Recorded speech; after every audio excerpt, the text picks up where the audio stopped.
One of the most popular alcoholic drinks the world over, beer remains a time-tested beverage of choice for those who desire to relax.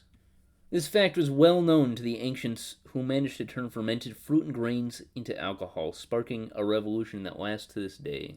But what made beer such an important aspect in the development of modern civilization? How did fruits and grains originally left to rot become one of the great lubricants of civilization? The answer lies in how we are wired as human beings.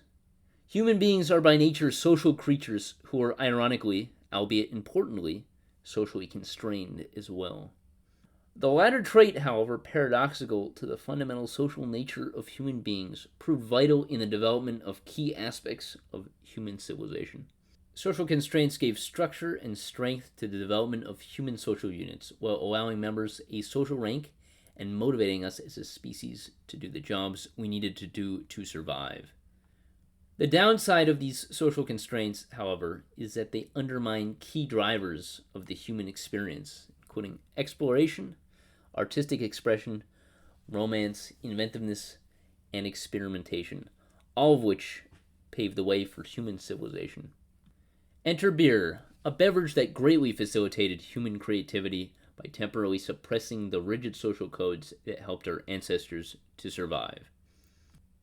Beer allowed us to express ourselves as individuals, temporarily freeing us from the very social constraints that kept our kind alive for thousands of years.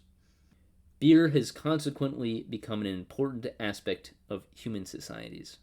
Some researchers even go so far to argue that grain was first domesticated for making beer rather than food, an insight that puts the current understanding of the domestication of grain on its head.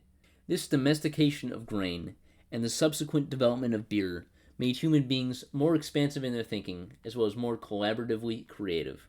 Some evidence even suggests that alcohol also facilitated constructive social deliberation.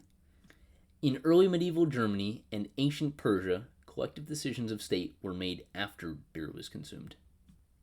Beer was so important to some civilizations that it became a central unit of payment and penance. This was the case with the Code of Urukagina, one of the first legal codes in the world. In contrast to today's beer, however, the beer of early antiquity would have had a much lower alcohol content. The brewers of antiquity only began to bring up the concentration of alcohol in beer approximately 2,000 years ago. However helpful beer was in the past in lubricating our creative tendencies, the positive aspects of beer today have come to be somewhat overshadowed by our modern era of anxiety. Today, many individuals err on the side of drinking too much in order to temporarily quell various forms of anxiety and panic attacks, essentially ramped up manifestations of the herd instincts that helped us to survive as a species. Dark side in mind, beer has played a potent role in the development of civilization.